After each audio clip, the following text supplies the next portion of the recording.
this is Elizabeth Joyce with Stargazing week of May 4th through May 10th, 2020. There are two big shifts in the sky this month. The spiritual destiny nodes of the moon move into Gemini and Sagittarius on May 4th for 1.5 years. This is part of an 18.5-year cycle, and relationship planet Venus goes retrograde in Gemini. The nodes are leaving Capricorn and Cancer, where they have been since November 2018. These exciting water and earth signs tend to be security-oriented and create grooves which can become ruts for many people.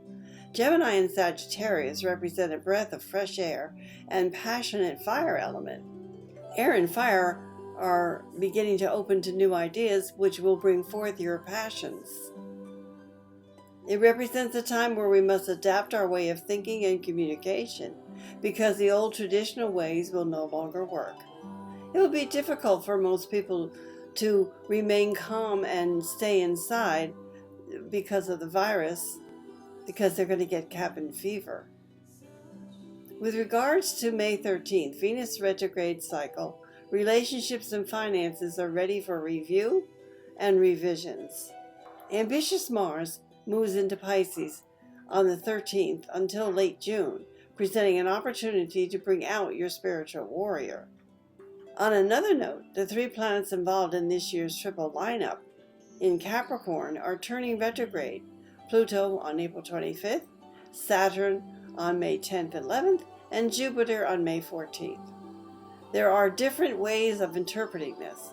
My hope is that the world is getting out under this virus control by the time they all move forward in early October. Monday, May 4th, the Sun merges with Mercury, which is an ideal time to close a deal, send important messages, or to buy and sell.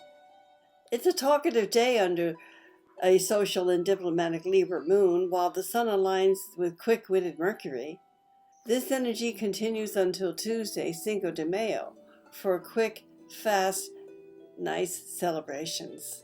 Also, the nodes of the moon move into Gemini and Sagittarius on the 4th until January of 2022. Sagittarius speaks of a higher truth, and Gemini translates it into a language that we can all understand. Many are getting restless as the summer approaches, and people will want to take or teach classes, move, and perhaps meet some new people. Since Gemini is associated with short trips, it will be curious to see if more people choose to travel within their own region rather than getting on an airplane. Restlessness, upsets, and change are in the air. Be aware with these intense energies that temptation is at its highest peak, so be sure not to get involved in anything risky, uncertain, as well as stay in a safe neighborhood and don't go into any dark situations this next week.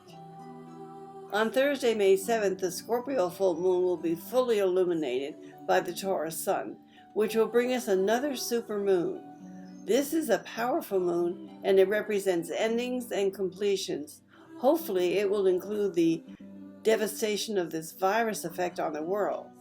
The goal of Scorpio is to transform, albeit sometimes painful. It is also a time of crisis because secrets, negative past actions, and hidden desires tend to slip out of the darkness and into the light. Heads up, it can also involve earthquakes and earth movement that can be surprising and unexpected.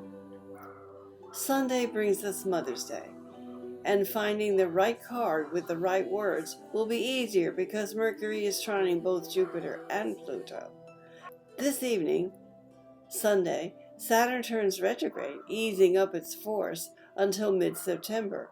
It's time to review exactly where you are in life and seriously look at what needs to change. It's time for a performance review to see how you've done with your work and family, and have you paid attention to your responsibilities that have dealt with loss, depression, and upset during these difficult times. This is Elizabeth Joyce with Stargazing. The website is new-visions.com. If you'd like to make a call to make an appointment or ask a question, the 24-hour answering service is 201-934-8986. Thank you for listening, and I'll see you next week. Happy May Day!